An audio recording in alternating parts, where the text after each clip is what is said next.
अब आगे आगे आरजेडी, पीछे पीछे नीतीश कुमार जी। राष्ट्रीय जनता दल जिंदाबाद करने के लिए नीतीश कुमार जी वहां चले गए। अब साल भर में जो कुछ भी दिखा है उससे तो साफ साफ यह बात प्रमाणित हो रही है कि जेडीयू का अस्तित्व अब समाप्त है। इसलिए लगातार हमारी पार्टी के साथ लोग जुड़ रहे हैं।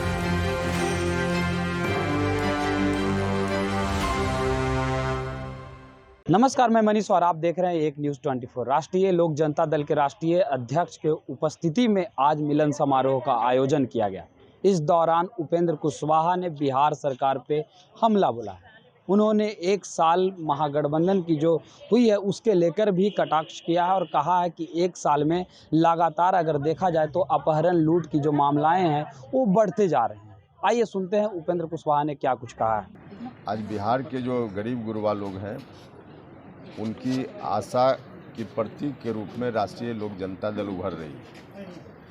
यही कारण है कि आज भी आप देख रहे हैं विराट कुशवाहा शाहबाद के इलाका से आते हैं और उनके साथ सैकड़ों की संख्या में वर्षा के बावजूद लोग आकर इन लोगों ने दल की सदस्यता ग्रहण की है। तो मैं अपनी पार्टी में इन लोगों का स्वागत करता हूं और मुझको पक्का विश्वास है कि इनके अंदर जो ऊर्जा है, इस ऊर्जा का इस्तेमाल करते हुए उस इलाके में पार्टी काफ़ी आगे बढ़ेगी। हर तरह से लोग मजबूती से काम करेंगे। तो इसलिए अब जनता दल यूनाइटेड का अस्तित्व तो धीरे धीरे समाप्त हो रहा है, क्योंकि जनता दल यूनाइटेड ने जो निर्णय लिया, यह निर्णय बिहार में किसी को कबूल नहीं है, किसी को स्वीकार नहीं है। अभी से एक साल पहले महागठबंधन बना था, जब नीतीश कुमार जी एनडीए से अलग होकर आरजेडी के साथ गए थे।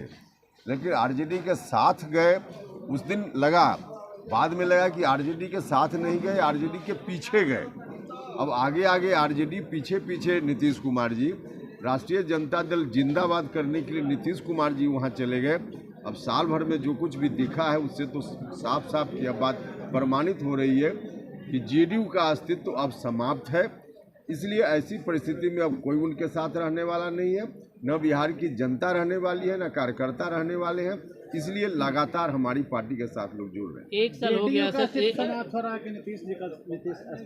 ये जेडीयू और नीतीश कुमार दोनों एक दूसरे के पर्याय हैं। नीतीश जी के बिना जेडीयू की कल्पना कहाँ कर सकते हैं, तो दोनों एक दूसरे के पर्याय हैं। तो नीतीश जी का अस्तित्व मतलब राजनीतिक अस्तित्व की बात हम कर रहे हैं। अब वैसे तो अलग बात है कि 2 दिन पहले नीतीश जी ने पता नहीं किस घबराहट में, किस प्रेशर में स्वयं कह दिया कि अब तो हम कुछ ही दिन रहने वाले हैं। हालांकि मुझको उनकी यह बात सुनकर दुख पहुंचा है। नीतीश कुमार जी को भगवान लंबी आयु दे, एक व्यक्ति के रूप में रहें, स्वस्थ रहें। लेकिन जहाँ तक अब उनकी राजनीति का सवाल है, वह तो अब नहीं बचने वाली है।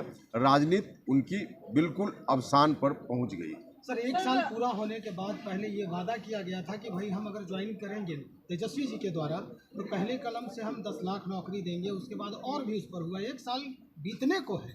देखिए, जो जनता का मुद्दा था, जिन मुद्दों की बात लोग पहले कर रहे थे, मुद्दा कहीं नहीं। ये लोग सिर्फ जनता को दिग्भ्रमित करने के लिए ऐसी बात बोलते रहते। इसलिए आप देख रहे हैं कि साल भर में अब जो कहा उन्होंने कि हम नौकरी देंगे 10 लाख पहली कैबिनेट में, तो कितनी बार कैबिनेट की बैठक हो गई, कहीं कुछ नहीं है।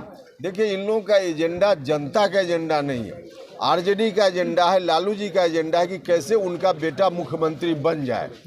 एजेंडा बस इतना है, जनता उसमें कहीं नहीं। अगला विधानसभा चुनाव को किस रूप में 6 महीना भी नहीं ये पूरा होगा, गठबंधन टूट जाएगा बीच में ही, लेकिन एक साल तो पूरा कर लिए। नहीं, गठबंधन टूटने या बढ़ने की, हम जेडीयू की बात कर रहे हैं कि उसका अस्तित्व तो समाप्त है। विधानसभा चुनाव को किस रूप में देख रहे हैं? अरे पहले लोकसभा चुनाव होगा, उसके बाद में विधानसभा। 2024 में पूरे देश भर में, बिहार सहित पूरे देश भर में नरेंद्र मोदी जी को कोई चुनौती कहीं से नहीं है। पक्का है 2024 में प्रधानमंत्री नरेंद्र मोदी जी बनेंगे और बिहार से भी बहुत मजबूत स्थिति में एनडीए उनके साथ खड़ा रहेगा। सर, अब मुख्यमंत्री ये कहने लगे हैं कि अधिकारी हमारे सुन नहीं रहे हैं। 2 दिन पहले की बात है कि वो पैर पकड़ने तक को कह रहे हैं अधिकारियों को कि कहिए तो पैर पकड़ लें। तो किस तरह से गवर्नेंस देख रहे हैं बिहार में? देखिए, गवर्नेंस अब है कहाँ। अब आरजेडी के पीछे खड़ा होकर के गुड गवर्नेंस की बात करना ही संभव नहीं है। गुड गवर्नेंस होने की बात तो बहुत दूर रही। तो स्वयं ऐसी स्थिति नीतीश जी ने खुद ही बना ली है। अब इसका परिणाम दिख ही रहा है। मुख्यमंत्री को यह बोलना पड़े कि सुन नहीं रहा है, हम पैर पकड़ते हैं कहिए तो अब इससे ज़्यादा दुर्भाग्यपूर्ण स्थिति क्या हो सकती है। दिल्ली में जो अध्यादेश लाया सर, अध्यादेश को आप किस रूप से देख रहे हैं? क्या एक मुख्यमंत्री को देखिए, ट्रांसफर पोस्टिंग का अधिकार नहीं होना एक चाहिए? मुख्यमंत्री मतलब दिल्ली का मुख्यमंत्री, बाकी राज्यों का मुख्यमंत्री, दोनों में संविधान ने ही अंतर किया है। फुल फ्लेजेड जिस तरह से बिहार उत्तर प्रदेश राज्य है संवैधानिक दृष्टि से, उतना अधिकार दिल्ली प्रदेश को नहीं है। तो उस परिस्थिति में जो कुछ भी वहाँ हुआ है उसको दूसरे प्रदेश के मुख्यमंत्री से जोड़कर मत देखिए। सर, लोकसभा संशोधन के तो होता है ना चुनाव सर, में- लोकसभा के कॉन्स्टिट्यूशन चुनाव में आप लोगों को कितनी सीटें मिलेगी? नहीं, इस पर अभी बात होगी तब हम बता पाएंगे, अभी कोई बात नहीं हुई। लगता है अध्यादेश के सवाल पर जो हुआ, इंडिया कहीं ना कहीं बिखरा है, मजबूती उसमें कुछ है कि वोटिंग जो हुआ उसमें तो कहीं ना कहीं हार दिखने को मिला। अरे निश्चित रूप से देखिए, ये लोग दिखावा करते हैं कि हम एक साथ हैं, लेकिन अंदर अंदर कोई एक साथ नहीं है। सब लोग अपने अपने दांव में हैं। और इसलिए हमने कहा ना कि अब बिहार का ही मामला ले लीजिए, तो लालू जी कोई नीतीश जी की राजनीति को आगे बढ़ाने के लिए थोड़े गठबंधन में आए। उनको तो अपना बेटा कैसे मुख्यमंत्री बने यह एजेंडा है। तो जहां इस तरह का अपना अपना एजेंडा सब पार्टी का अलग अलग हो, उसमें फिर एकता की बात कैसे हो पाएगी? नहीं होगी। तो आपने सुना उपेंद्र कुशवाहा सीधे तौर पे ये कहते हुए नजर आ रहे हैं कि एक साल पहले जब नीतीश कुमार आरजेडी के साथ गठबंधन कर रहे थे तो ऐसा लग रहा था कि साथ जा रहे हैं, लेकिन एक साल के अंदर ही ये प्रतीत हो गया है कि ये साथ कभी थे ही नहीं। दरअसल ये आरजेडी के पीछे पीछे चल रहे थे। आज जिस प्रकार की स्थिति बिहार की बनी हुई है, इसके लिए कहीं ना कहीं जिम्मेदार नीतीश कुमार हैं और आने वाले समय में जदयू जो है पूरी तरह से समाप्त हो जाएगी। इस वजह से ही बिहार के तमाम जनता जो है राष्ट्रीय लोक जनता दल के साथ जुड़ रहे हैं। इस तरह के तमाम अपडेट के लिए देखते रहें एक न्यूज़ 24। कैमरामैन पिंटू के साथ मैं मनीष पटना।